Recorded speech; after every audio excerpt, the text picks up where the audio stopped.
Welcome to The Forge, Men's Health Podcast. This is a very exciting day, and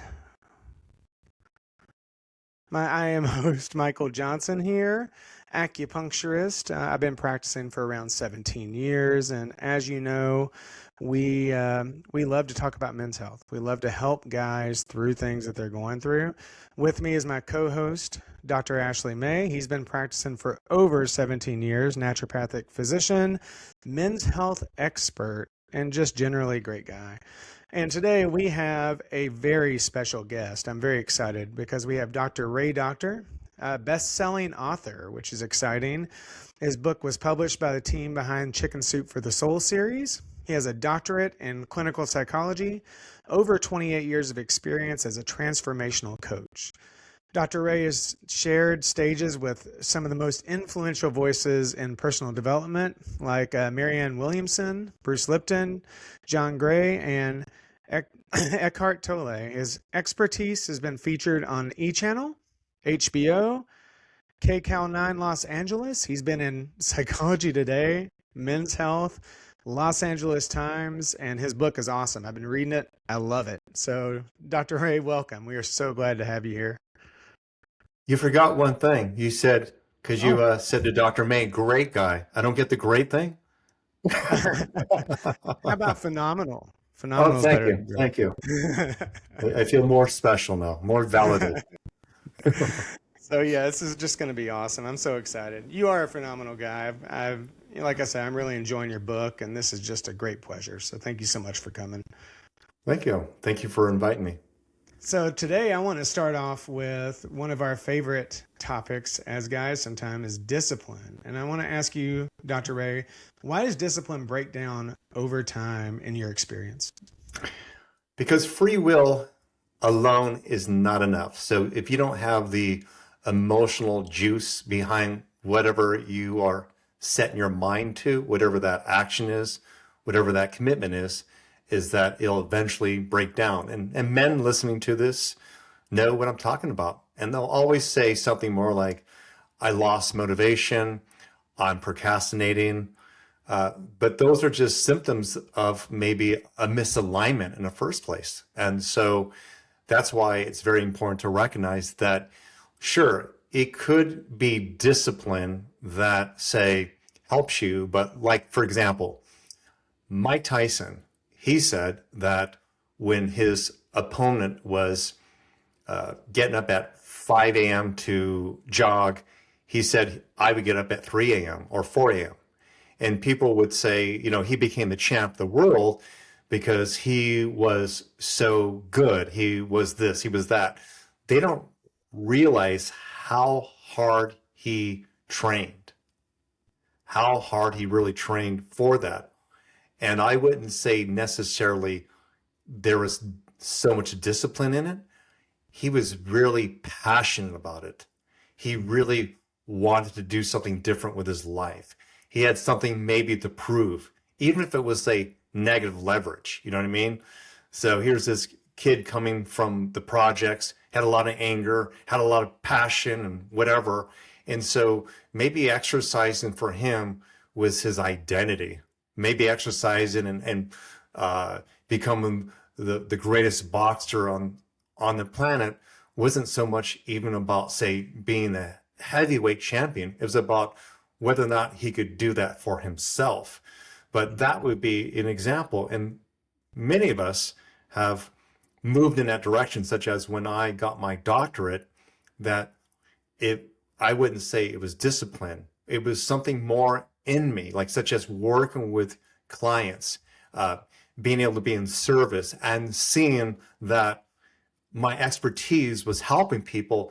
That like was fuel for my soul to want to move forward. And so if we're not doing things that are aligned with our emotions, our soul, our purpose, we'll just burn out, and discipline alone cannot hold that together. Oh, that's awesome. And that actually reminds me of when I got into Kung Fu, because I used to be 130 pounds or so heavier, and didn't have a lot of discipline because I had no drive. And my Kung Fu teacher just pushed me in a really unique way. He didn't say have more discipline. He didn't say why don't you just push harder? Why don't you just try harder? He's just like, what are you doing? Like, you obviously don't feel good. You obviously aren't happy with yourself. You're not doing well in your life. Like, are you going to do something internally to change that? Or are you just going to keep doing what you're doing? Like, why should I even let you in my school? And I was so furious. I'm like, you don't get to talk. No, nobody talks to me like that. But it lit this thing in me where it was like, oh, really? Hmm. Okay. And Yep. I just dug in, and it wasn't discipline like I was forcing myself to do it. It was this passion that got ignited that I was like, I'm going to do it no matter what. I don't even care what anybody else says.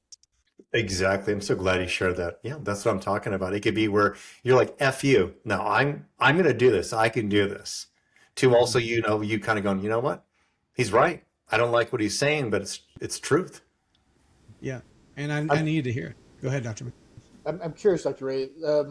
How would you define discipline? Like, is this a mindset? Is it a set of actions? Like, kind of at the nuts and bolts of it all. Like, how would you define that? well, I was raised by a Marine. My father's a Marines for 30 years and fought in World War II, Korean War, and 3 tours in Vietnam. Um, and he would be considered a strict parent or a firm parent. Now that I've become a parent and I see how I am with my boys, I would not necessarily say that I am strict. I would say that I have very clear, firm boundaries. And the Mhm. reason why I'm going to boundaries is because to me, boundaries is somewhat the building blocks, the bridge to discipline. And what I mean by that is if you want to get to point B, you're going to probably have to go in a particular direction and not be distracted by the outside world or maybe even your emotions or relationships. And therefore, in order to do that, you're going to have enough inner awareness to say no to drugs and alcohol or no to the hookups because you have to study to because you have exam tomorrow. And so I would say what creates the idea, the extension, the byproduct of discipline is very clear boundaries with yourself. Yeah. That's awesome. I mean, and that's so good too, because I feel like at least when I was growing up, the term boundaries or like looking at boundaries was almost always a negative, like Yes. a negative context. My father never used the word boundary at all, and he just parented just by what he knew. And that came from his upbringing to probably what he learned in the military. But his way of getting us to do things sometimes had the idea that if you screw this up, another man could die. Mm. You understand that? Also, we're working together as a team. So if we're going to go on a trip and you're screwing around in your room and we want to beat traffic, then you're going to slow down everyone else. So my way of my father kind of guiding me was by looking at others as well and how your existence can either help or it can drag people down. So with that type of parenting with Yeah. myself, it kind of was ingrained in me that who I am can impact others. And that's really important and something missing in our collective and especially with our children. And so when you really realize that, because I think that empathy and compassion has to be taught, that your way of just breathing and your smile or or your frowning or your pessimism or your joy can impact the room. And therefore, I would imagine if we were able to have that self-awareness, how we show up would be really important because it's not about just about ourselves, it's about others as well. And that itself can help create that container for someone to maybe say, look more disciplined or have those boundaries because how they show up whether they're present or not, is going to impact the community. Oh, that's good. I mean, that's really good, and it's just amazing that discipline over time. I remember when I was younger, I was very pessimistic, and I decided to make a different choice. I decided not to be pessimistic anymore, and that took years of reprogramming. But it was almost a discipline in my thoughts, where I'm like, okay, I have to discipline this thought, this way of thinking that nothing ever works out. And instead, I reframed every single time, and it's just so interesting that internal discipline and external discipline, all these different things, like you can really make a difference in your own life and somebody else's life just by these choices. It's amazing. Well, Dr. May, I was curious if, because you're a naturopath and what goes with that are many elements of like to help a person get to wellness, such as movement, what they're eating, to take the supplements you said to take, to eliminate foods that are not helping them, to just taking walks and sunshine. But it's like the whole person, correct? Absolutely. And Yeah. how often do you see people following through? Oh, all the time. And that has a lot to do with discipline, mindset, Yeah. their perspective on the outside world. Because this conversation I have a lot because I do a lot of endocrinology and hormone balancing. And a lot of that it's linked into the nervous system. So your nervous system is that outside sensor, right? It's telling your body what's going on in your environment. And if that signal is always danger, danger, danger, it's telling your hormones how to respond to that danger. And that usually means increasing cortisol, adrenaline, all those stress hormones, decreasing all the sex hormones, testosterone, and all that kind of stuff. And so it's like, well, we can try to fix their hormones and try to balance those out. But if their neurological system is still going danger, danger, danger, like we still have a problem, right? And so a lot of this is still like mindset and helping them like figure out how to retrain their nervous system to perceive their environment differently.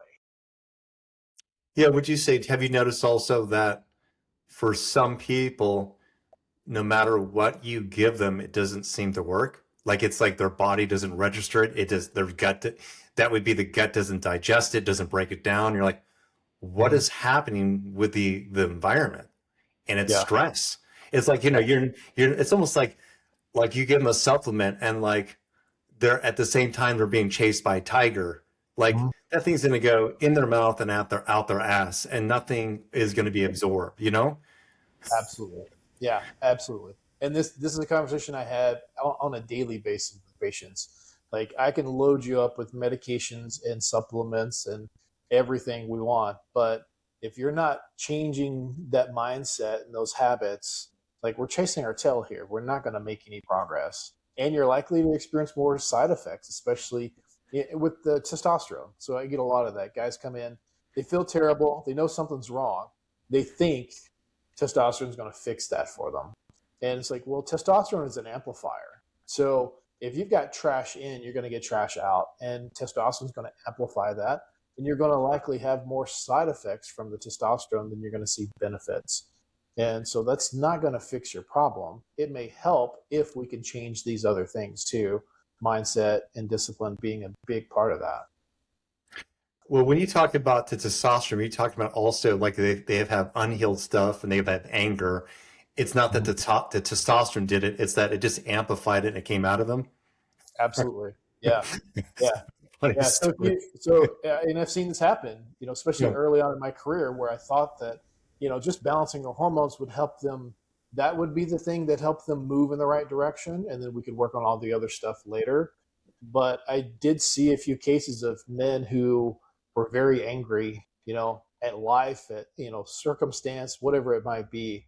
And testosterone just took them up to another level. And they became overly aggressive and Hmm. sometimes abusive. And it's like, well, that was my fault. Like I didn't like teach them like the process that needed to be done to help them actually be healthier during that, and thought testosterone was just going to fix it. And that was not true.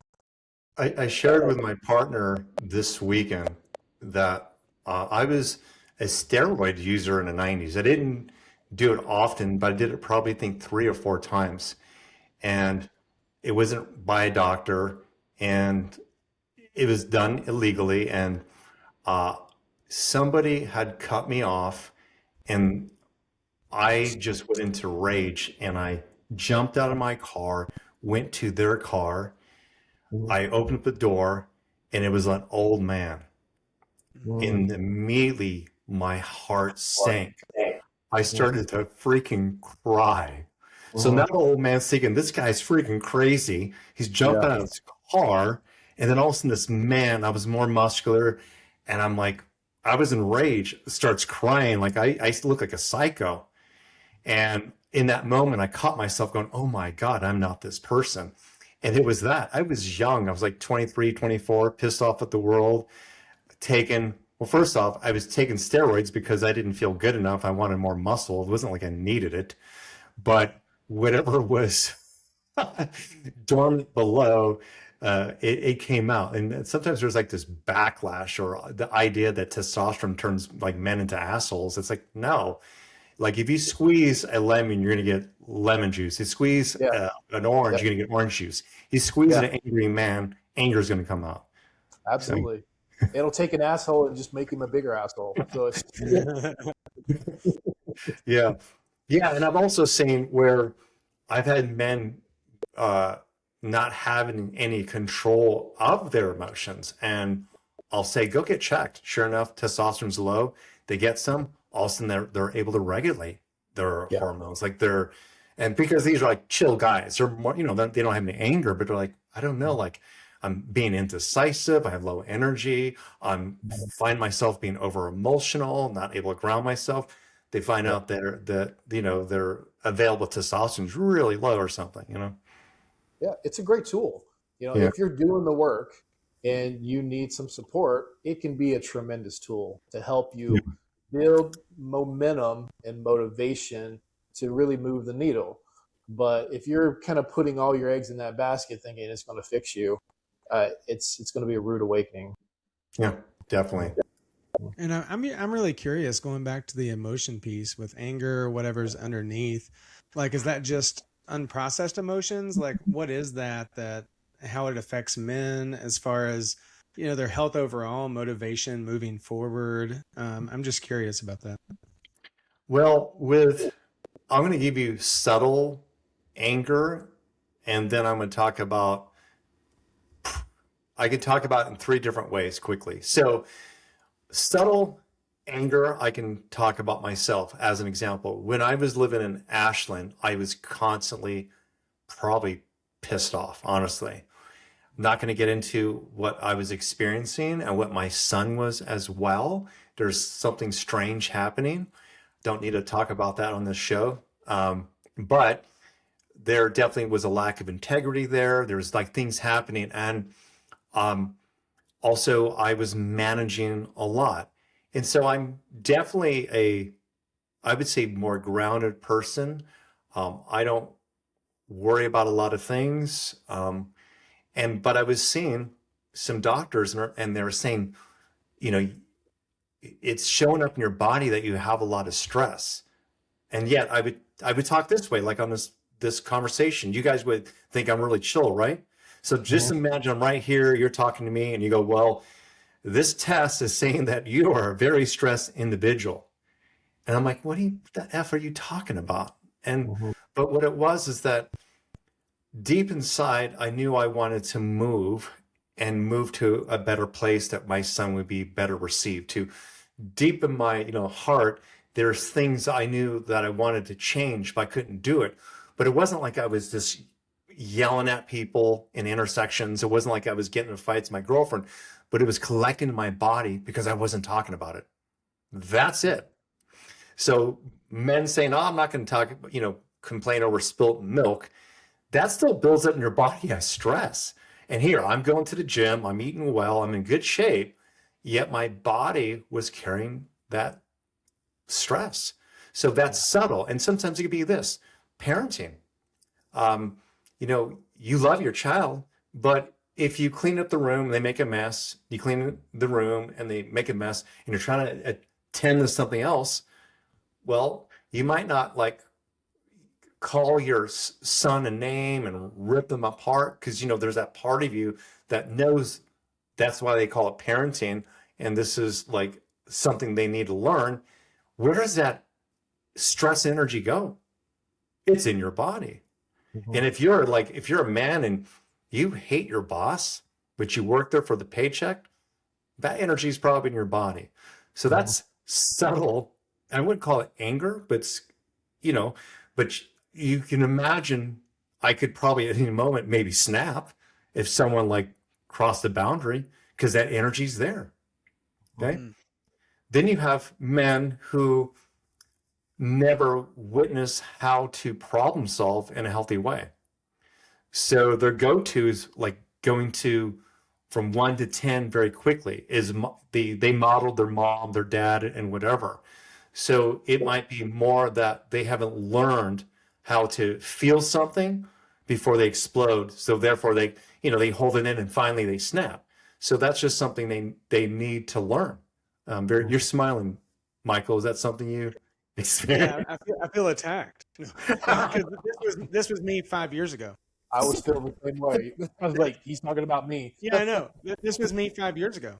Like, I couldn't explain it. I thought I'm the most chill guy. You meet me and you're like, this is the nicest guy ever.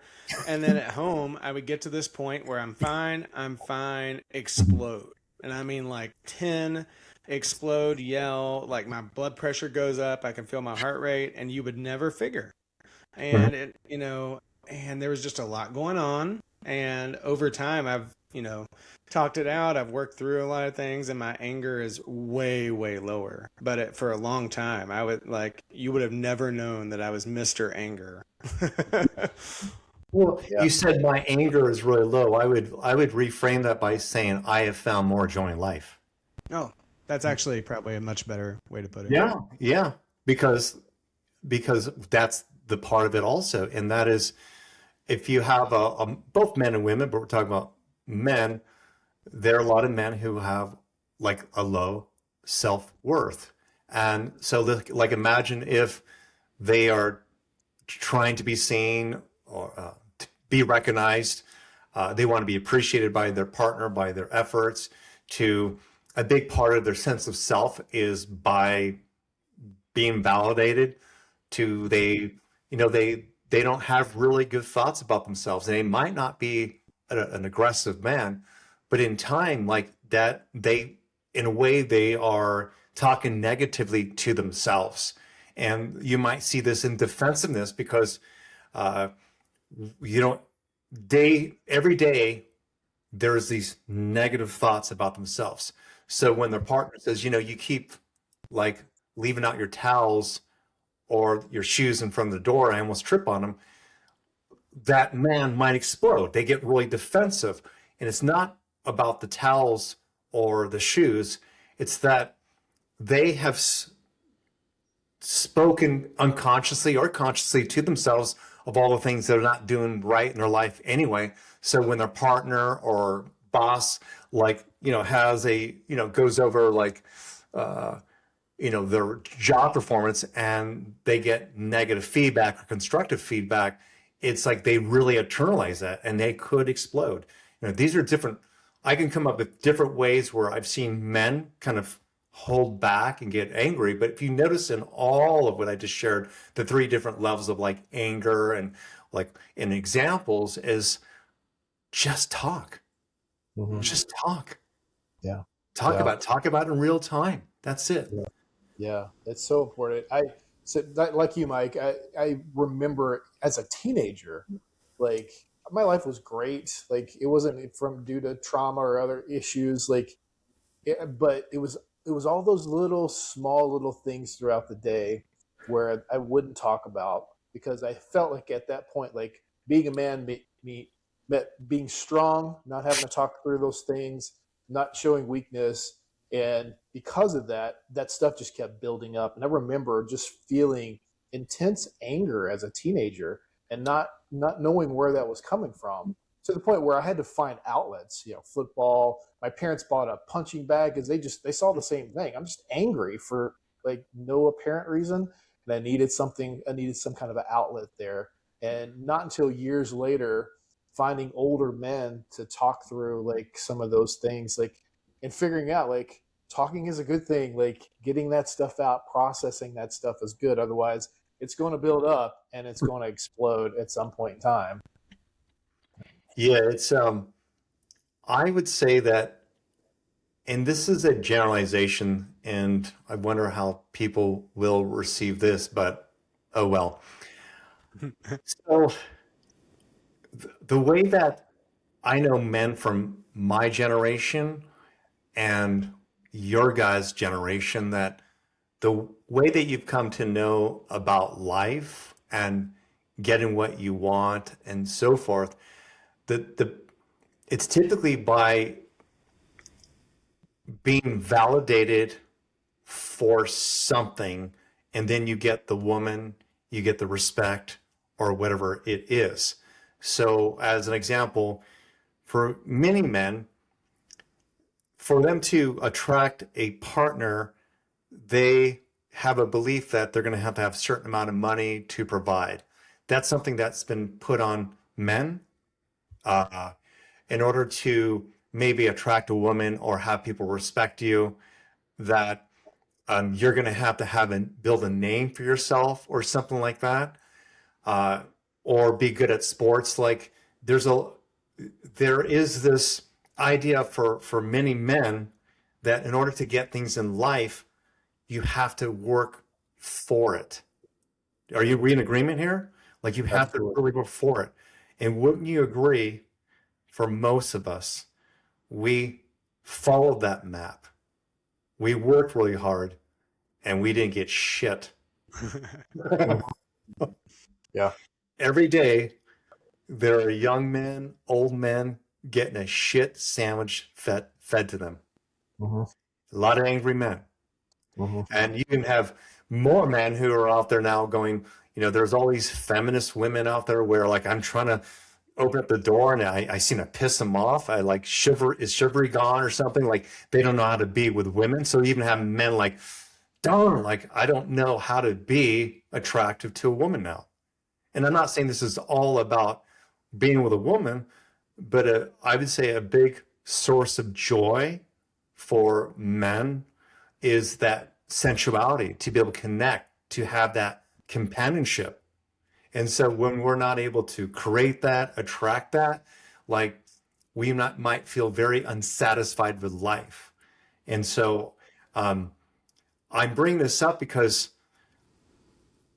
the work I do, when I work with men, is to help them create a new story that serves them. And what I mean by that is, as an example, there might be a man who actually doesn't feel like they're successful because they never got married, or that all their brothers and sisters got married and they didn't. Like they feel like they're a failure when it comes to relationships just because they have some outdated program that, you will not be complete unless you're married or you own a home.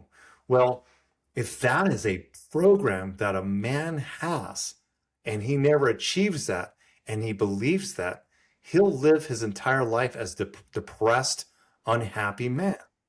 Yep. So, working with men, we have to like be very discerning with what is actually a truth versus a collective narrative that doesn't serve you anymore. Mm-hmm.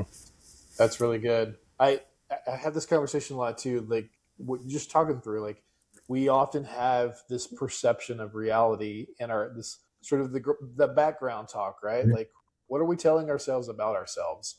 And oftentimes that's not really reality, and that's why we need outside perspective to help us like challenge those perceptions, right? Mm-hmm. And so that's great. But again, we get into the cycle because we don't share and we don't talk. That it's just the internal dialogue feeding itself, and you can spiral the wrong way doing that. Yeah, I was actually going to say downward spiral. I've seen a lot of young men, especially, not only young men, but I've seen this a lot in young men where it's like, did everything right, and these women didn't like me, and so Mhm. screw it. I don't even care anymore. I'm just going to become an asshole. And it's like, and it just feeds on itself. And then they're miserable. And then they may treat people bad and they become more miserable. And it just goes down, down, down. Yeah, it's well, a woman, if she is physically attractive, based off consensus reality, she could be jobless, have a piece of shit car, um, lack integrity, and she's still going to have men approach her. It's just the way it is. Um, that doesn't mean she's a high quality woman, but some of this has to do also with how men are also desperate and would chase the hot mess because of their lack of self-worth, So we also perpetuate this and participate in this, So like if when I come around a hot mess, I run. So, I'm older, I know that, there's not going to be anything I'm valuable there that I'm going to probably learn from that experience. So, but yeah, so we got to create these new life philosophies that serve us, because otherwise we'll keep hitting up against that belief that is like a cracked mirror. So no matter how much we change our face, no matter how much we lose weight or whatever, if we're looking in a cracked mirror, which is like that negative belief, then what you just continue to see is distortion. Mm. And I really like, I feel like what you just mentioned was responsibility, like taking responsibility. At least for me, that's how I took it. When you were mentioning that, yes, this is the way the world is, but then there's like something going on in us that needs to change. There needs to be something happening in here that changes as far as self-worth and value, instead of, all being maybe outward blame. And I really like that because it gives a real sense of purpose and a real sense of like, I can do something about this. I can do something about me, and then it will change things around me. Yeah, it's I talk to many men and mentor several, and whether it's online or like in this conversation, or just over the phone, like I'm really transparent with my life. I'm talking about everything, everything. And so as an example, um, you know, I I do own a couple homes as an example. I do have a great partner who's attractive. Um, I have a great situation with my co-parents. Like on the outside, people would say, you're winning at life, okay? And but within myself, like with my own thoughts and when I sit with myself, I still sometimes will feel unsatisfied. I will still sometimes feel separation from source or God.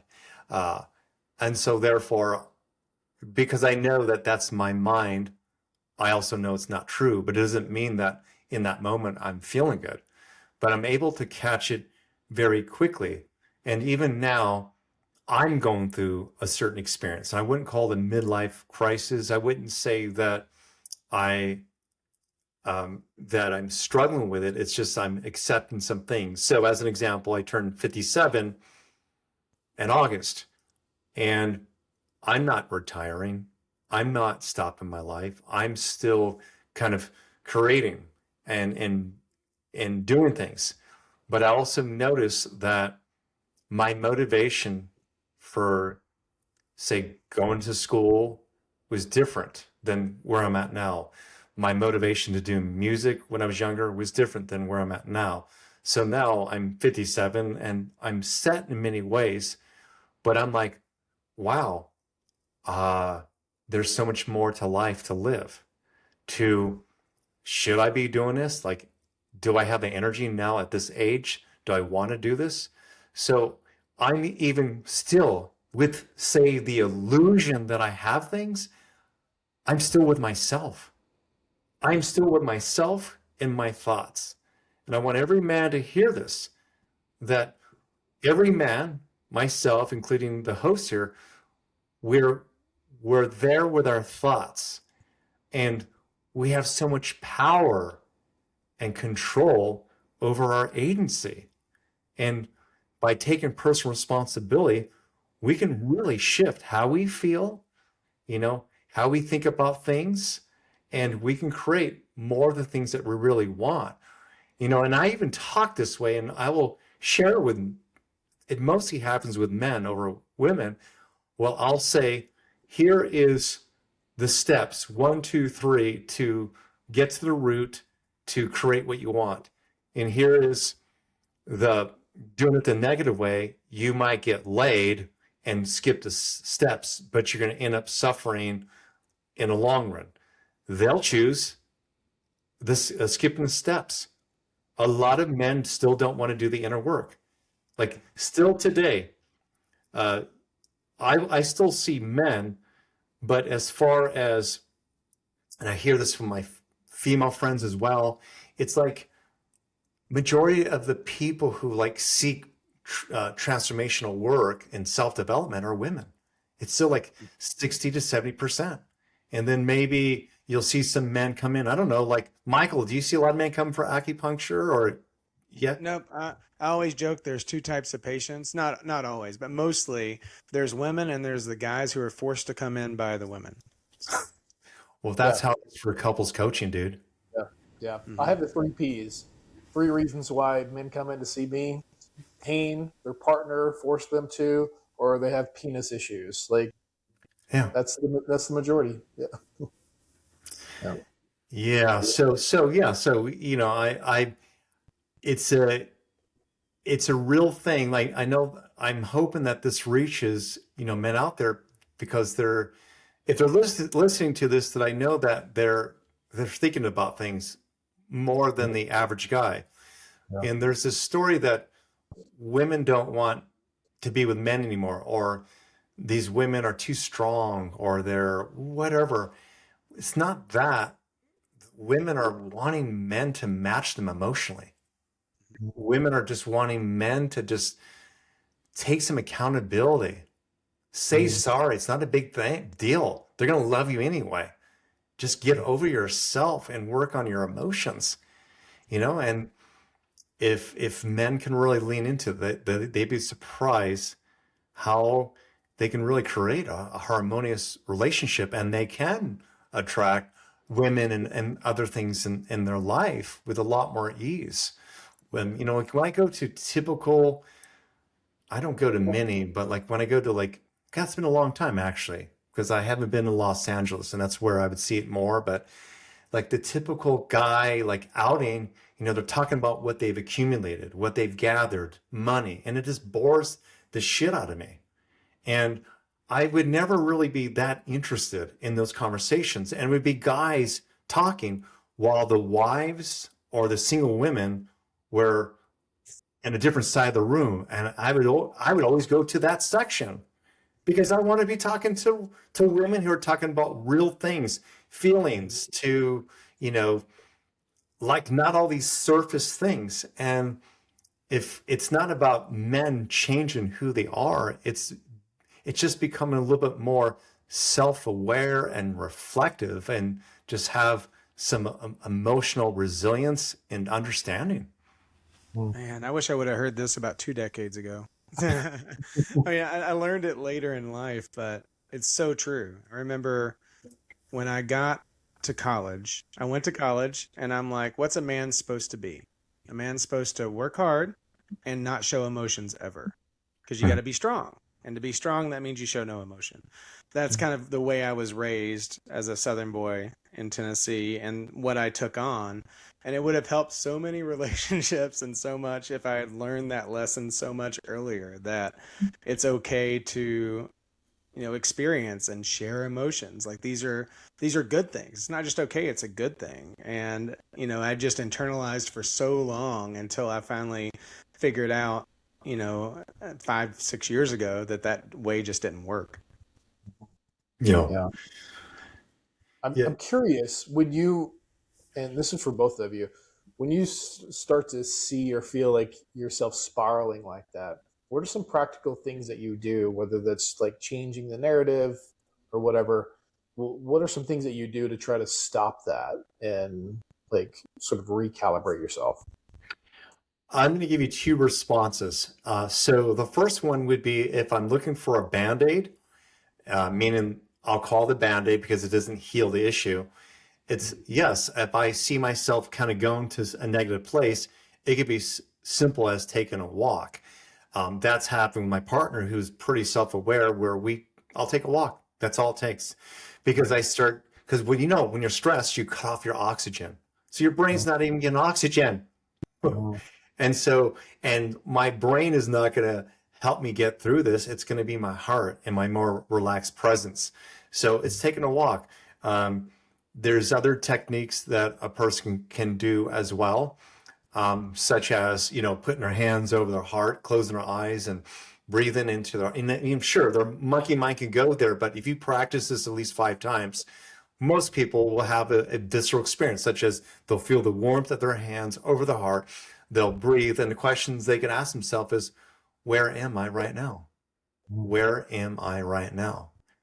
And the mind might go, you're in this argument, you're pissed off, you're dealing with this other thing.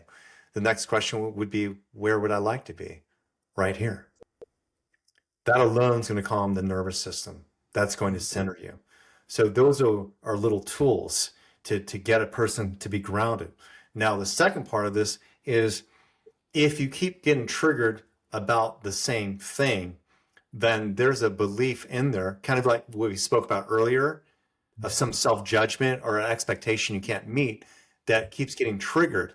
So I'd want to go to the root cause. I'll give you an example. It would be this.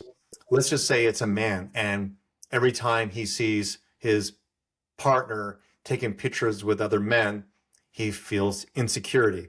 When he goes out to dinners and they're having like a nice meal and maybe an attractive man walks by, he assumes that she might be flirting with him, and she'll go into the story like, it's just you. I don't know what you're talking about. And he says, I'm sorry. But it keeps coming up. On the surface, it might look like jealousy, but within himself, he might say things, if he were to work with a coach or a therapist, is that I don't feel enough. I don't feel worthy. And so I feel threatened. In order for a man to feel threatened, he would have to not feel good about himself. So that would be something he would do before going to the restaurant, before he looks at his partner's Instagram account, where he finally heals that. And that is that, whether he's saying things like, it might start from him talking to the coach or therapist about how his dad told him he was a piece of shit, and he come to believe that. So we heal that trauma.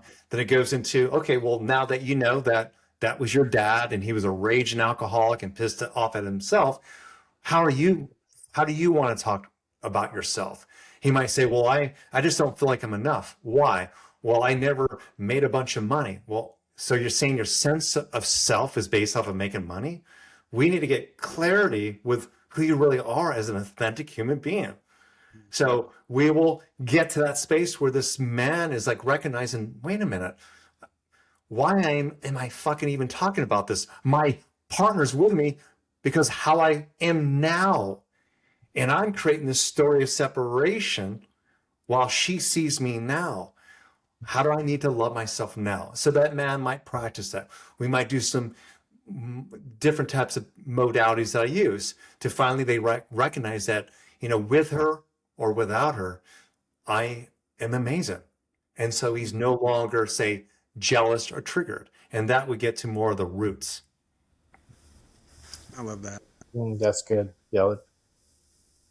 And I'm sorry you got to put explicit on your podcast show because I dropped the Oh, it was there long before this. we like real. Trust me, we like real. This is good. Real, and something you had said earlier. It's like, I love it because it's me. It's like I can't stand. I don't curse often, so take note, Dr. Ash. But I can't stand bullshit conversations. Like I can't stand them. I suck at small talk. I don't like it. I would much rather be in the room with somebody talking about something that matters, something deep, emotional or spiritual or history and how it affects now or any of that. And so, back to your question, Dr. Ash, whenever I'm like beating up myself or going in that downward spiral, I just look at joy. Like I look at the joy in my life. Like I get to help people every single freaking day. Mm. And like, who am I to sit there and complain and feel sorry for myself when I'm literally getting to do something I love to do? I get to help people and I can take joy in everything. And if I'm not making enough money this month, I look at it historically. Like, how am I doing compared to a serf in the Middle Ages right now? Like, really, that's how I look at it. How am I doing? I look around. Yeah. Yeah. I have all these devices. I have any food that I would want ever. Mhm. Even if you're poor, you still have you could still have like food that they couldn't imagine. Mhm. Imagine bananas. I have bananas in North Carolina. Mhm. I mean, come on. Come on. Like, where in the world am I? Who am I to sit there and complain and like push myself down when I can look around and see like there's so many freaking blessings everywhere if you look for them. And that usually helps like reframe my mindset. Well, that's part of my morning ritual. I have an appreciation list that I glance at, and Yeah. I have about like 10 to 15 things on there. I don't look at all of them and I don't need them all the time, but it helps. And it's bringing appreciation to all the blessings in my life. That alone sets up my day. Mm, that's awesome. So, Yeah. Dr. Ash, what do you do, by the way, to pull yourself out when you're feeling Yeah, the kind of whole perception versus perspective thing is kind of always what I go to. So I try to change my perception of reality, whatever that is. So using like gratitude is a great one, joy, reminding me like what am I blessed with in this world? Like perspective, like you're talking about, Mike. Like, yeah, we live in a time where even the poorest of us are considered, extremely rich based on the rest of human history, right? And so it's like, all right, we just got to keep this in perspective, and that can usually change the narrative pretty quickly. And then just vagal nerve stimulation stuff, humming, singing, things like that, deep breathing can kind of change that sympathetic response that you get. And I'm really good at mounting a very fast sympathetic response where everything just gets ramped up very quickly. So nice to have a few tools in the toolbox to just try to calm your nervous system down, the effects of that stress on your system, as well as changing your perspective. Yeah, it's interesting how amazing sound works for pretty much everyone. Yeah. Sound. Yeah, it's a trip. Like how that just calms the vagus nerve. If men, I know they're pissed off women also, but it's primarily men who commit suicide and really like lose themselves. And one of the things I notice women do, and I don't know, I used to kind of like draw the connections to their brain and how it works, but I also wonder if like collectively over like thousands of years that with patriarchy, like we men just became like even more cavemen. So like, oh, I'm not going to do that. But women move their bodies. They Mhm. move and they hum and a humming. Even if it's just hmm, calms Mhm. the vagus nerve. It does so much. Yeah. And if men felt more comfortable doing that, just humming alone, like that's something I do too. I will go in front of my red light and I do this twirling and I do this exercise where it's Mm, and it's a kundalini little exercise and it opens up my throat, but it's also working on my vagus nerves. It does a bunch of different things. Mhm. And that's pretty common as well. Mhm. It's our bodies are such, they're pretty, it's like it's so like music to me is like the universal language. yeah, Mhm. yeah. Yeah. Yeah. Same So, here. When I start driving home at night, I noticed I started getting into this kind of routine of just thinking through the day, thinking all about all the things I have to do that I didn't get done. So that stress starts to build up on the drive home. and then walking in going like, all right, here I am, I'm super stressed and kind of pissed right now, it's like, oh, okay, this is not good, because then you take it out on your family, right? So I started doing just that, like humming to songs on the way, back from work, and wow, just something that simple really changed things. Yeah, it's I remember I used to vacuum and clean my house to 9 Inch Nails because it just made me more angry and Yep. fueled me. Uh, Yeah. but have a kind of an ongoing joke with one of my friends, and I remember him sharing back the advice to me because he was kind of going through something, and I was in my late teens. He's like, dude, I'm going through this breakup. And he goes, you suggest anything? I said, dude, put on More Than a Feeling by Boston. That always takes me there. And then Mhm. sure enough, about fast forward 10, 15 years later, he says, you know what? We're on a phone call. He's like, you know what, dude? Some guy told me a long time ago, this wise guy, to to listen to Boston More Than a Feeling. And I went, I'm going to do that. I'm going to do that. And yeah, it's such a great permission slip. Like music just puts you in that space. Oh, You yeah. don't, unless people are just coming there angry or like they're intoxicated, like you don't typically see angry people dancing to music, Mhm. you Very know? true. That's awesome. You may not know this, but I was a music major for 3 years before I completed my undergrad in psychology.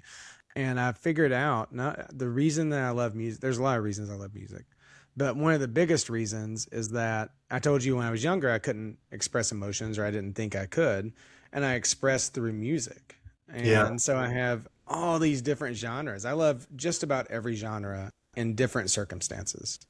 And it's because it was like this expression of like, I can't express myself, but this is a way to express, whether I'm listening, whether I'm playing. And it was just so cool. So cool.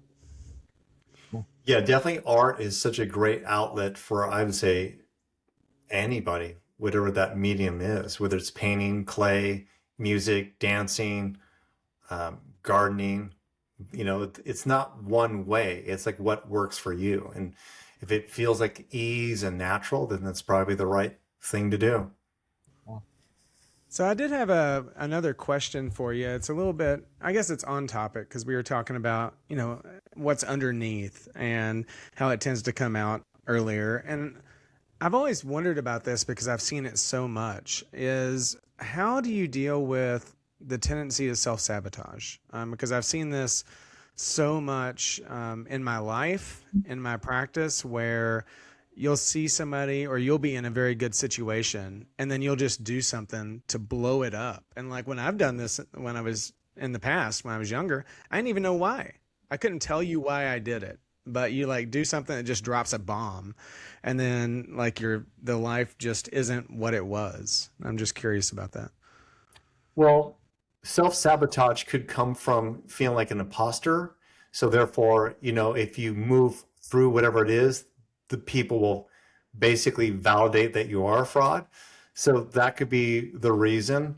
It could also be where you grew up in environments where there was kind of like the honeymoon period where your mom and dad connected or there was no problems, and then you start feeling tension, and then you knew something was going to break again, and then finally there'd be the climax and it would break, and then there'd be the honeymoon period again, meaning that like with people growing up in homes where there's always chaos, there's also this kind of edgy feeling like when even when there was like space the where it was quiet, they knew something was going to come up again.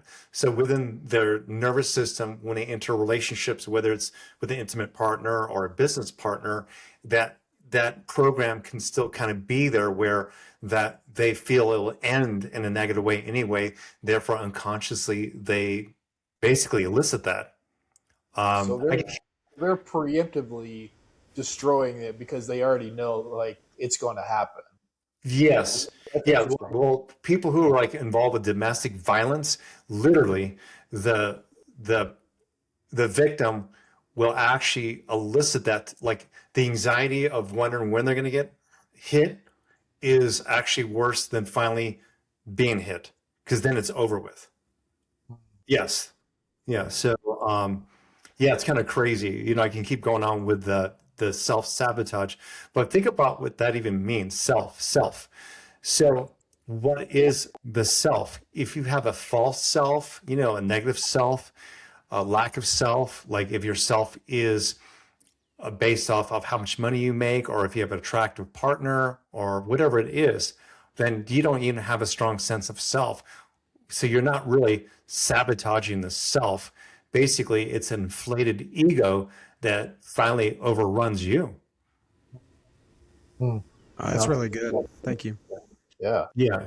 Yeah. Because if you really knew yourself, it'd be like back to what I meant. Like, it'd be like, that's not really me. This is who I am, you know?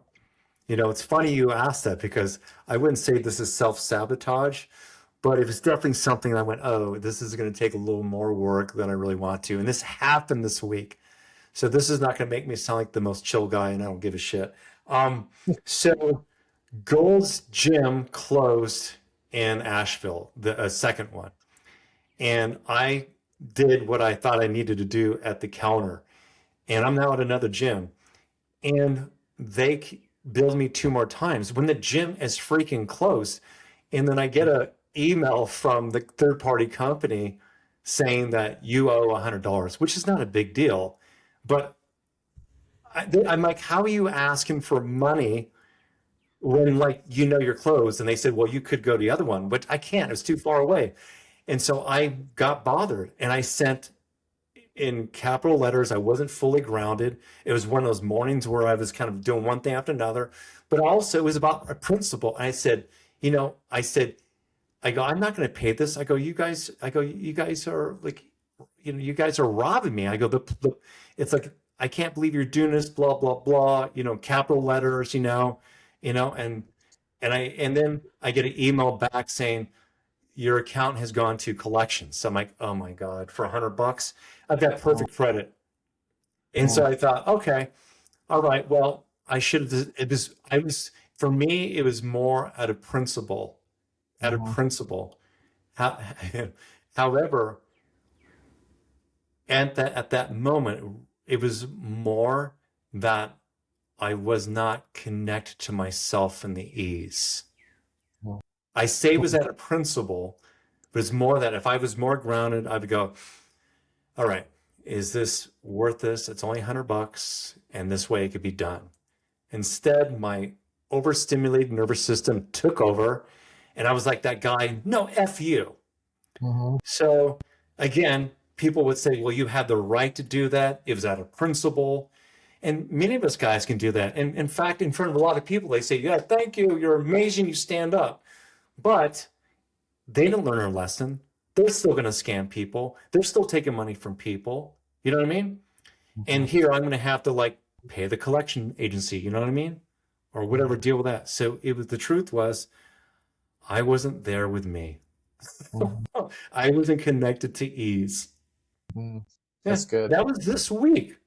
So maybe Yeah. I'm not, a Jedi. Well, it's all a process, right? It's a journey. It's not like we're ever going to get to that Yeah. point and be able to stay there. So, we started this conversation talking about discipline. So I kind of want to kind of come full circle again, and just kind of two things, like how do we build discipline, and how do we understand like what breaks down discipline so that we can, understand that, and obviously like try to refrain from that, or have a game plan on how to decrease that breakdown. Yeah. Well, I broke my discipline that morning, which is interesting to become that. That's what's interesting about that. So what builds discipline is a true, authentic sense of self, of your values and what's important to you. You should write that out on a list. Why is this thing, this relationship, this idea important to me, and how is it connected to my values? Do you understand? And if you see your values clearly written out, that itself, you'll see whether or not you should move forward to be committed to this or not. Of course, if you see the values and there's an emotional charge, to those values that's positive, then what you have is the kind of emotional guidance to move you in that direction to follow through. What breaks that down is forgetting about your values, having leaky energy, having leaky sexual energy, allowing yourself to cross your own boundaries and sway. So to bring yourself back to who am I really? Like it was an excellent question after what I shared. It's like, what is my value ultimately? Like showing up. It's like, well, ease. Well, I crossed my own boundary by, I don't know, send this email, which created more problems, you know? So I sway that morning. I skipped. It was a couple of days where I was I'm in the middle of, by the way, I'm going to be moving into another house like a month from now. So I was talking to movers, like why I'm sharing this, it's not an excuse, but real life things happen and you can't always be on, bottom line, but you can always return to your true self. And now I just laugh about it. I'm like, so. Yeah. Yeah. Well, that's true with a lot of things. I have this conversation a lot too of, when I put someone on a treatment plan and, they're gung ho about it and they get 2 or 3 weeks into it and then something happens to just disrupt that pattern, right? Whether it's they get sick or they go out of town and travel or whatever it might be, but something disrupted that pattern and it takes them forever to get back on it. And so you see these huge, big ebbs and flows up and down with their progress because it's difficult to stay on track. And when they get off track, how do you get back on track really quickly, right? So that you can still gain that momentum. Well, what's interesting about that is because I somewhat I haven't responded back. I'm not sure where I want to take this conversation, but there's someone I was working with about 8 years ago and he wasn't really following through with things. And what I shared did come to fruition. Like his now ex-wife is mentally ill. Like it's really bad, but he wasn't moving forward with the certain things that he was supposed to do. Then I saw him a second time and same thing. And when you sometimes see patients where they don't want to really do the work, or it seems like you want to work harder than them, it's not that fun. It's not that exciting to work with them. And I will admit that. And so this third time around, he reached out to me and I said, why? I go, can you convince me that you want to do this time? Because there's always a fire for you to put out. There's always another time. I go, you are like a people pleaser. Like we did this human design and it showed that being the shadow. And I said, so there's always going to be something to pull you away from you. And so we did this session. That was this week. And the following day, I said, I can offer you some stuff to look at. I can do this, take the transcripts from our session and give it to you, but I don't want to overwhelm you. Crickets, nothing. 2 days go by, and I guess that's your response. Then he said, oh, my daughter's, something else happened. Once again. And that's what we talked about in that session. I said that you think you want to work on, say, relationships, or you want to work on something else, like he's struggling with his business. I go, you need to work on commitment to self-care. That's what we need to work on. Like, why do you keep coming last? And so didn't get too far with that. So it's like, so it's it's bringing it back to the self, and emotionally, energetically, and spiritually, the man, when he talks, he's lovable, but he sounds like he hasn't grown at all, hasn't been reflective. Yeah. I see that in the psychology of people. You see that in their health, like physical health. Yeah. Nothing's changing. It's like, it's like the personal trainer who goes balls to the wall, and his clients come back and they just seem to just stay the same, or they start gaining weight. It's like, wait a minute, what is going on? Mm-hmm. It reminds me of when I saw Dr. Ash, actually. I saw him years ago in Alaska. I can share because I was the patient. So I saw Dr. Ash, and I was not in good health. I didn't feel good. And he challenged me a lot. Like, and I would fight him on certain things. I'm like, I don't want to change this. What's your problem? And then he would give me the consequence of not doing it really calmly. He's just like, oh, you want to do this thing? Fine. You're probably going to end up with heart disease, or you're probably going to end up with man boobs. You're going to end up with man boobs, and that's going to happen, or like whatever it was. Um, and he wanted to find like the deeper motivations, because I'd be like, I want to lose weight because I'm supposed to lose weight. And Dr. Ash was like, that's not enough. Yeah. Like, why? Why? I'm like, well, because I want to be there for family one day. But why? Like, why does it matter? And he just really, really pushed to like, there's the physical layer, but he would push on like, you have to have more motivation than just, I'm supposed to lose weight. Yeah, Dr. May, that's exactly what I was talking about. You found his personal values. That was it. That's a springboard of that. To get really, why is it important? Because otherwise you're just going to give up on it. And honestly, be visceral, be very real about that. Like speak the language of a man, because that, no man out there wants to have man boobs unless they're transitioning. Yeah. So, Yeah, very true. Yeah, finding what that internal motivation is and really digging into that definitely helps. So yeah.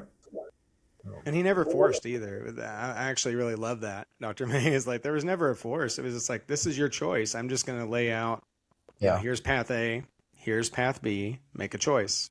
Like, yeah. Well, cool. Dr. Ray, this has been great. Oh my goodness. I'm curious, awesome. We're kind of wrapping up here, just on a practical level, for guys out there who I know that they're listening to this going, okay, this is great and all, but okay, how do I apply this today? Do you have a couple of little quick points that you can just give to guys out there that's just to be as practical as possible? Well, yeah, I would like to plug my book, not because I even make profits from it, but it is the structure of consciousness, like the way I talk, how I break things down in simple ways.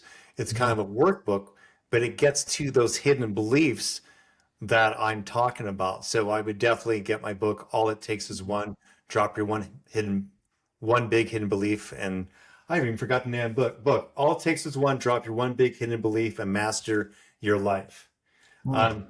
So that would be one thing. To start this right now I can give something really complicated, but I'm going to base this off of our conversation here. And that would be the simple questions of, why is this important now to my soul? Why is this important now to my soul? Just keep it simple. Write that down. That would be enough. Because when you start talking to your soul, you start connecting to that, that's when life gets real. And then because if you don't even have a connection there, it doesn't matter what I say. That's good. I like it. And for everybody listening, by the way, we are going to have links to the book in our description, and also a pattern blueprint. And it's just awesome. It's just so good to have you here. What a great conversation. I'd love to have you back sometime, because I feel like we just started to scratch the surface of all this. Yeah. Thank you. Yeah. Thanks so much, Dr. Ray. We really appreciate it. Thanks very much. Guys. Yeah. Thanks a lot. And tune in, and we're looking forward to talking to you guys next week. Thanks. All right. See ya.